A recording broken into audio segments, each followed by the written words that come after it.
అక్కడ media point అక్కడ ఉంది సార్, అక్కడ రండి.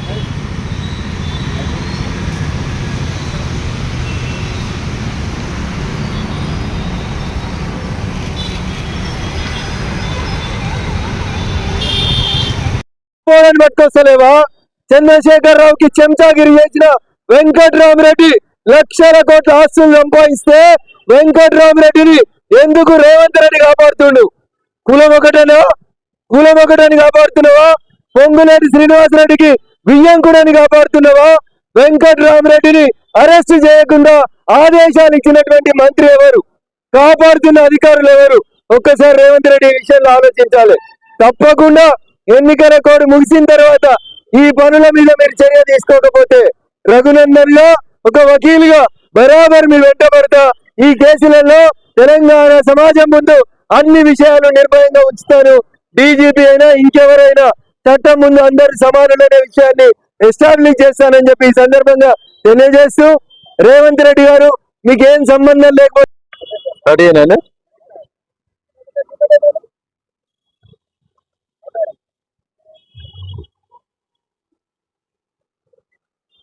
Audio check. మీడియా మిత్రులకు నమస్కారం. నేను మీ రఘునందన్ రావు.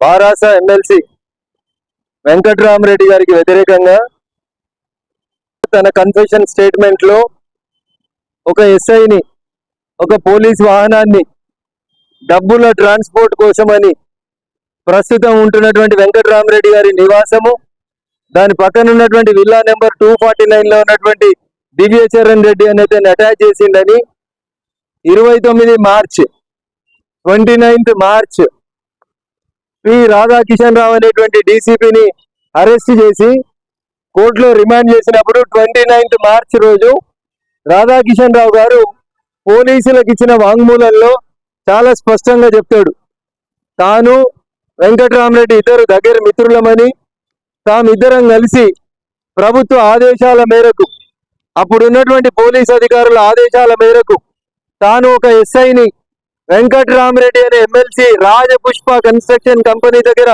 డిప్యూట్ చేసినానని, ఆ ఎస్ఐ దివ్యచరణ్ రెడ్డి అని వెంకట్రామరెడ్డి ఫ్రెండ్ ఒకదాన్ని తీసుకొని రాణిగంజ్లో, హైదరాబాద్ లో ఉన్న వేర్వేరు ప్లేసులలో బిజినెస్ మ్యాన్స్ దగ్గర నుంచి డబ్బులు వసూలు చేసి బీఆర్ఎస్ పార్టీ నవంబర్ 23 ఎన్నికలలో ఆ డబ్బుల్ని డిస్ట్రిబ్యూట్ చేసి గెలవడానికి ఉపయోగపడినానని చెప్పి రాధాకిషన్ రావు గారు స్పష్టంగా వెంకట్రామరెడ్డి పేరు, రాజపుష్ప కన్స్ట్రక్షన్ కంపెనీ పేరు, వాళ్ళ విల్లా నెంబర్ తో సహా రాధాకిషన్ రావు గారు పోలీసులకు ఇచ్చినటువంటి కన్ఫెషన్ లో పేజీ నెంబర్ 6 లో, పేజీ నెంబర్ మొత్తం 8 పేజీల ఈ కన్ఫెషన్ లో పారాగ్రాఫ్ నెంబర్ 8వ పేజీ పారాగ్రాఫ్ నెంబర్ లో చెప్తాడు, further A4 also instructed Sai Kiran for the transactions with IAS and now politician mister Venkatramareddy MLC from BRS party.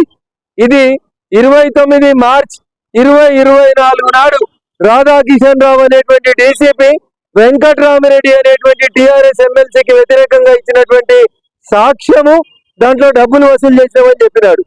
అదే రకంగా రాధాకిషన్ రావు గారి ఆదేశాల మేరకు ఒక ఎస్ఐని ఆ రాజ్ పుష్ప దగ్గర పెట్టి వాళ్ళ అవసరాల కోసం డబ్బులు ట్రాన్స్పోర్ట్ చేసినామని చెప్తారు. ఆ ఎస్ఐ గారి పేరు సారా సాయి కిరణ్. ఆ ఎస్ఐ గారి పేరు సారా సాయి కిరణ్. ఈ సారా సాయి కిరణ్ అనేటువంటి ఎస్ఐ గారిని పంజగుట్ట క్రైమ్ నెంబర్ 243 ఆఫ్ 2024 లో కేసు ఇన్వెస్టిగేట్ చేస్తున్నటువంటి ఆఫీసర్ ఈయన వాంగ్మూలాన్ని, ఈయన స్టేట్మెంట్ ని రికార్డ్ చేసినప్పుడు ఈ సారా సాయి కిరణ్ గారు చెప్తారు, తాను వెంకట్రామరెడ్డి ఇంటి దగ్గర రాధాకిషన్ రావు గారి ఆదేశాల మేరకు పనిచేసినానని, పోలీసు వాహనంలో డబ్బులు తరలించినానని చెప్పి సారా సాయి కిరణ్ అనేటువంటి అప్పటి ఎస్ఐ, ప్రస్తుతం సిఐగా ప్రమోట్ అయినటువంటి వ్యక్తి చెప్తాడు. అంతేకాదు మూడోసారి రాధాకిషన్ రావుని తిరిగి జడ్జి గారి ఆదేశాల మేరకు తిరిగి కస్టడీలోకి తీసుకుంటారు పోలీస్ పంజగుట్ట. రెండోసారి పోలీస్ కస్టడీలోకి తీసుకున్న తర్వాత ఏప్రిల్ 9వ తారీఖు రోజు రాధాకిషన్ రావు గారి వాంగ్మూలాన్ని మళ్ళా investigating officer IO ACP Banjara hills record చేస్తాడు. దాంట్లో ఆయన కేటగారికల్ గా చెప్తాడు, యశోద హాస్పిటల్ నుంచి, దామోదర్ రావు గారి దగ్గర నుంచి, ప్రతిమా శ్రీనివాసరావు దగ్గర నుంచి, రాజపుష్ప వెంకటరామరెడ్డి దగ్గర నుంచి, వీళ్ళందరి దగ్గర నుంచి తాను డబ్బులు వసూలు చేసి చంద్రశేఖర్ రావు గారికి ఇచ్చినాను అని రాధాకిషన్ రావు గారు బీఆర్ఎస్ పార్టీ గెలిచేందుకు ఉపయోగపడ్డా అని తన కన్ఫెషన్ లో చెప్తాడు. నేను ఈ రోజు ఈ కన్ఫెషన్ కాపీలన్నీ డీజీ గారికి ఇవ్వడంతో పాటు నేను స్పష్టంగా డీజీ గారిని అడిగినాను, బయట వ్యక్తుల కన్ఫెషన్ పక్కన పెట్టండి, మీ ఎస్ఐ కన్ఫెషన్ ఉంది, మీ డీసీపీ టాస్క్ ఫోర్స్ రాధాకిషన్ రావు కన్ఫెషన్ ఉంది. వీళ్ళంతా చాలా స్పష్టంగా వెంకటరామరెడ్డి బీఆర్ఎస్ పార్టీకి డబ్బులు ఇచ్చిండని, వ్యాపారస్తుల దగ్గర నుంచి డబ్బులు వసూలు చేసిండని, పోలీసు వాహనాలలో ఈ డబ్బుల్ని నియోజకవర్గాలకు పంపించిండని ఇంత మంచిగా ఎవిడెన్స్ ఉన్న తర్వాత వెంకటరామరెడ్డిని అరెస్ట్ ఎందుకు చేస్తలేను డీజీ గారు అని అడిగితే, దీని మీద నేను విచారణ చేస్తాను, ఇప్పుడే నా దృష్టికి వచ్చింది అనే విషయం, నేను ఖచ్చితంగా తగు చర్యలు తీసుకుంటానని చెప్పి డీజీపీ గారు చెప్తారు. నేను అడుగుతున్నా మీ ద్వారా ఈ రాష్ట్ర ముఖ్యమంత్రిని, కేబినెట్ మీటింగ్ లో బహుశా మీరు ఏమన్నా ఎగ్జామ్షన్ ఇచ్చిర్రా రేవంత్ రెడ్డి గారు?